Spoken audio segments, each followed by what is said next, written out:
I was reborn. Back to the day before my wedding. The first thing I did, I swapped husbands with my sister. Last time around, I married Julian, a mild-mannered tech mogul. He couldn't handle my fiery temper, and I couldn't stand how soft he was. Our marriage crashed and burned in a year. My sister, sweet and timid, was in an arranged marriage with Robin Kane, the Don of New York's biggest crime family. She couldn't handle the brutal, chaotic life tormented by Robin's so-called childhood sweetheart, Isabella. She fell into a deep depression and died. So when I came back, I made a decision. I'd be the one to marry the Don, but I never expected that after the wedding, the cold, stoic Don would become a different man. Every night, he'd be on top of me, kissing me like he was obsessed, whispering, "Good girl, I'll make you feel good. Just one more time, baby."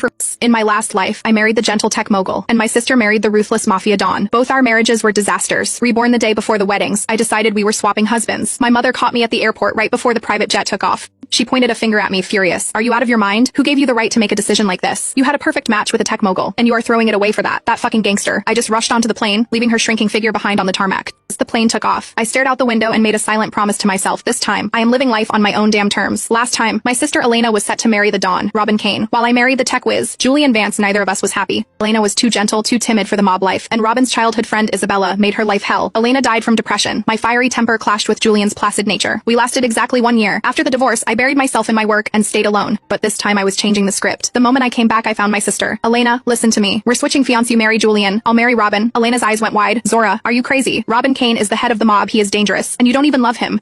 "But I can handle him." I stood up and walked to the window. "Elena, I know you don't want to marry into that family, but I am different. I need the Kane family's power to back my security firm. Trust me, Julian is a better fit for you. He is kind, patient. He can give you the quiet life you've always wanted." But tears welled in Elena's eyes. "I don't want you to sacrifice yourself for me." I smiled. "It is not a sacrifice. It is a solution." In the end, Elena agreed. I took the marriage contract between the Romano and Kane families and wrote my name in the bride slot. We kept it from our parents. We knew they'd never approve of such a reckless plan. Even though Mom found out at the last minute, the plan was already in motion. An hour later, the jet landed in New York. I was a little pale from motion sickness, but my mind was sharp. A black Rolls Royce was already waiting on the tarmac. The Kane family estate was even more imposing than I'd imagined. The butler led me into the living room. The place was dripping with luxury, but it felt cold, heavy, and intimidating. As I was taking it all in, a sickly sweet fake voice cut through the silence. "Oh my, what is that smell? Is someone wearing cheap perfume?" I looked up. 2 people were standing in the doorway.